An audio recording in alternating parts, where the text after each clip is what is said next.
The biggest bank fraud of India has occurred, which involved an amount of rupees 56,000 crores or approximately $6.8 billion.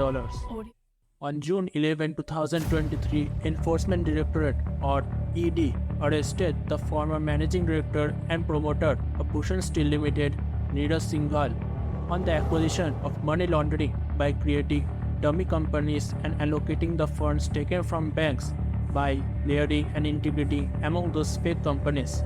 It was alleged that Bhushan Steel Limited took a loan from 33 different banks and financial institutions of a total amount of rupees 56,000 crores, which was used to buy properties and assets for the promoters. ED initiated its investigation under Prevention of Money Laundering Act after an FIR was filed by CBI on April 2019 against Bhushan Steel Limited under the conspiracy that they were cheating banks and financial institutions. But this was not an one-day case. The fraud was conducted over a duration of 10 long years. So let us look back at the history of Bhushan Steel Limited. In 1987, Brij Bhushan Singhal and his two sons Neeraj and Sanjay acquired a dyeing steel plant in Shahibabad, which is an industrial area in Uttar Pradesh. At that time, steel was dominated by state-owned companies. The group grew very quickly by importing sophisticated machinery, and they started to make steel for the emerging automobile and infrastructure industry. This was the time when steel industry was blooming rapidly. Banks were eager to give loans to the industries depending upon their order quantity from the clients like Maruti Suzuki, Mahindra, and Tata Motors. In 2005, BSL constructed a steel plant in Odisha, which was completed in 2009. Bhushan Steel prospects are bright for the Singhals, one of the largest steel producers in India. Everything was going fine until 2010.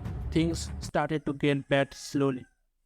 Now see, BSL was running fine, but the whole business got its finances from debt. That means they took loans from banks and financial institutions to run the business, which is very much common in capital-intensive industry like steel.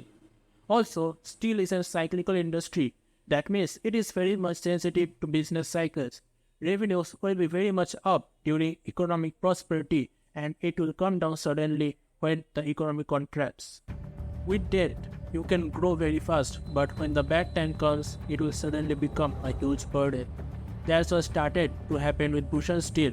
From 2009, there was a drastic reduction of steel demand from China, which resulted in huge slipping down of steel price. By 2010, Bhushan Steel was already shouldering loans worth 11,000 crores, but yet it kept on borrowing loans. The steel price slipped down to 16,200 per ton from its peak price of 2008, that is 55,000 per ton, which reduces the profit of the company to a mere 60 crore per annum, whereas their payable of interest was more than 1,000 crore per annum, as reported in 2010 BSL's annual report. The banks kept on issuing fresh loans to Bhushan Steel even though their profits were so low. On November 2013, the new plant in Odisha exploded during testing, which killed 3 people. And by the end of March 2014, it was clear that the company was in trouble. But all this wasn't the main problem. On August 2014, CBI got a tip from Bank Insider that BSL defaulted a 100 crore loan of Syndicate Bank, and they bribed the bank chairman for the fresh credit extension. The CBI filed an FIR against Bhushan Steel's promoter on 2014. In charge of misappropriation of capital profits and loan funds for their illegal personal use.